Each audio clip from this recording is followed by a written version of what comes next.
Hi, my name is Burke, Associate Director at ABM Solutions here at the Marketing Practice. And today, I'm just going to go through a really quick introduction to our ABM Value Ladder. This value ladder is a model building the business case for ABM and demonstrating its impact on growth. And today, I hope to give you a quick overview of what that means and some ways you can start to use it. So, when we think of the typical journey that any of our prospects or customers go on, you can really simply break it down into a series of steps. And as an account or an individual human progresses up those steps, they are seeing changes in awareness, their consideration of the solution services, but also, of course, in their consumption. They consume more of the service. And so what we've done to try and capture that model and the journey that people go through is built what we call the value ladder. And the idea is that we're able to start mapping, the typical stages that an account they will go on, right down at the binary, they do or they don't know or have heard about you, building up to, maybe basic awareness, but potentially only the point solution, they only know for one specific thing. And that, of course, is then the next step after that is broader awareness of that solution set.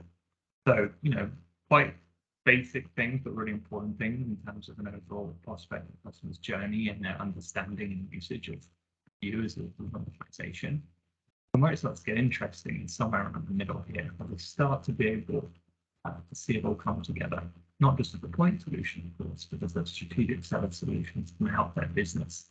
And of course, the next step above that is, okay, I know what it does and how it can help me. And now I really understand the value, both to myself as an individual, trying to, climb the corporate ladder to impress my team, to help my team do better in their job, but also the wider organization. Is it going to improve profit? Is it going to save costs? Is it going to improve our ability to save energy? Depends on the proposition, right? And of course, way up at the top right, we have this idea of full strategic alignment and organizational understanding. And I think both for customers, but also for brands, for B2B organizations, this is the nirvana. This is where we want to be.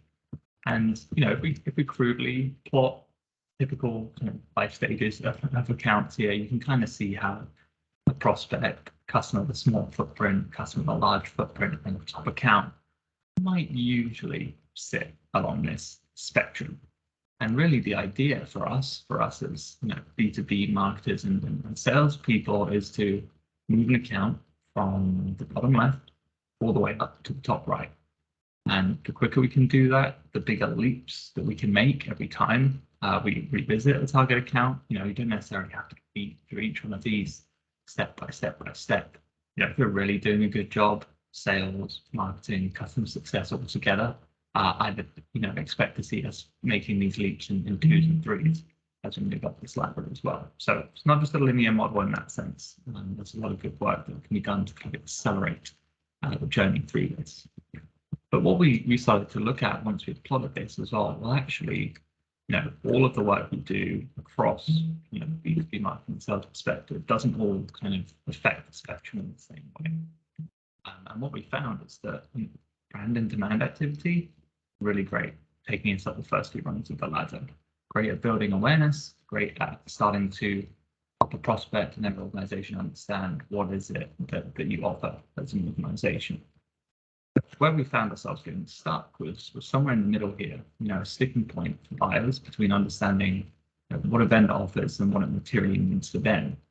And the conclusion we came upon reviewing, that typical journey and the types of activities we were doing, is that it's actually, ABM that comes in these last 2 steps and really takes a prospect or a customer from that place of broader awareness of what they do all the way through to that full strategic alignment and organizational understanding. And I think the point to make here is that, you don't just want to do one or the other, right?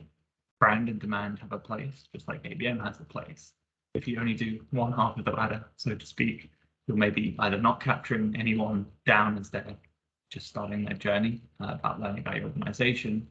Similarly, if you're not doing any ABM, you're probably not being able to push many accounts past that red marker you see there as well.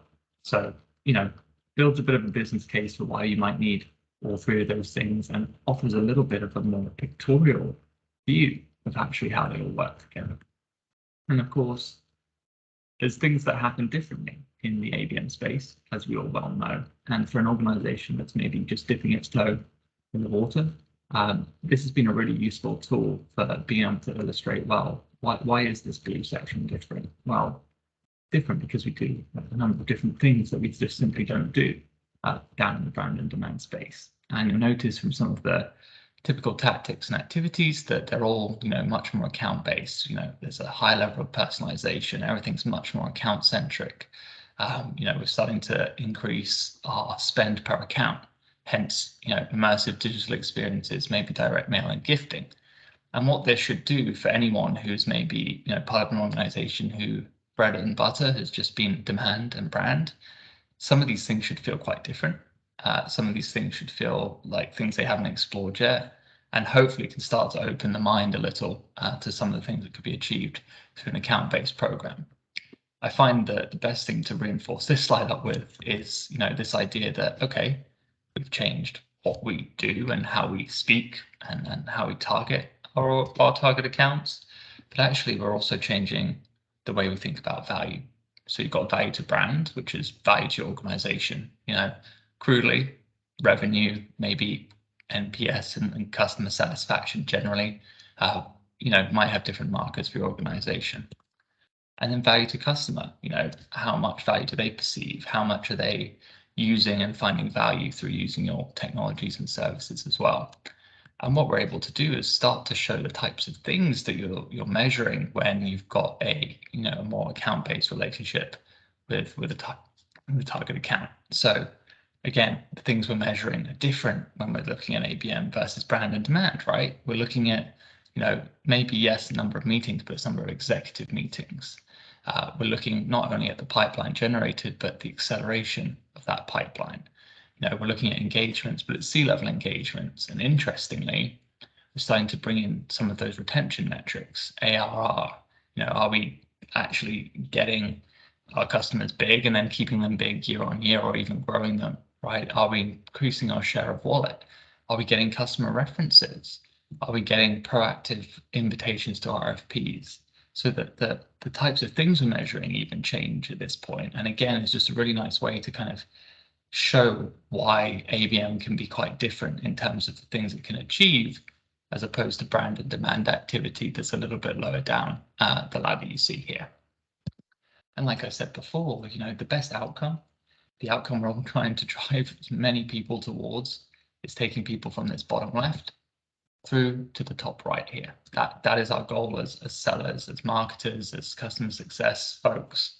This is our job, and this model can help us start to think about how we might do that in the most impactful way.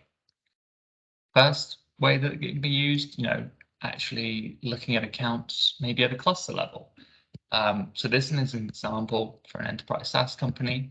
And what we did was we actually took the typical journey that they go on, and we were able to basically take a look and say, okay, we know that these are the steps to go through. Our job collectively is to move them from the bottom left to the top right. Let's start with where we think our top accounts are today. And what we're able to do is actually plot that, right? We're able to say, well, based on the data we have, based on the sales insight, based on everything we know about that account and their interactions with us, we can actually start to plot where they might be today.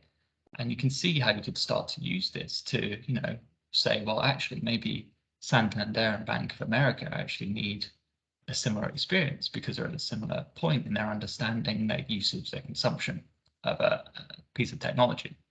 Likewise, a Wells Fargo, a Lloyds Bank, potentially in this mock example, they might need a totally different experience, both in terms of what you'll bring to the table on the value offering, but also even down at the messaging level.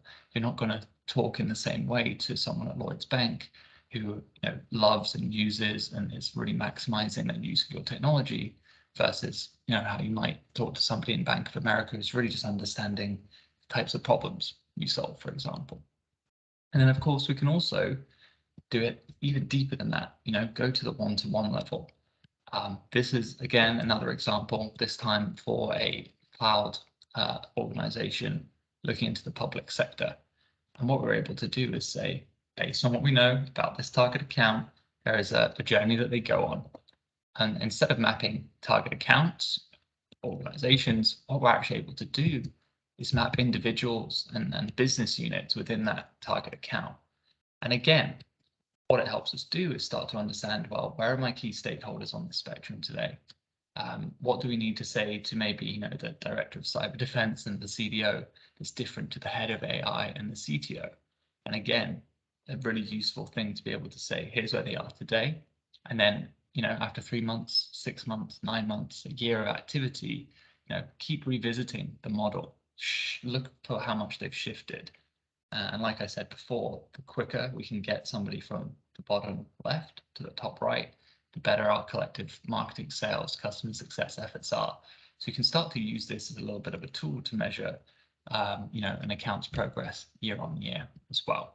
So those are just a couple of examples of how we're using this tool today.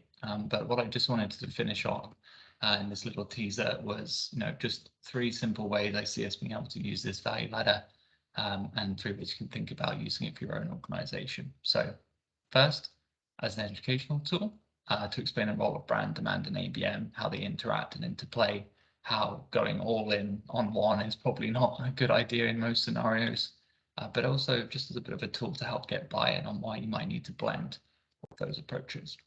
Second, there's an account selection and experience tool, so actually be able to better group clusters of accounts or clusters of individuals within a single account and actually give them an experience and a journey that is reflective of that versus just giving them something that is a little bit broader stroke. And the third, like I just mentioned there, as a measurement tool, being able to track the improvement and the velocity of accounts and individuals across that ladder over time is a really powerful, in my view, kind of C-level exec style view of how well our marketing, sales, and customer success efforts are actually impacting the customer journey positively. So that's it. Please do get in touch if you want to find out more or indeed would like to explore building a value ladder for your own organization. It's been a really useful tool for many of our clients, and I hope to see some of you soon. Thanks. Bye.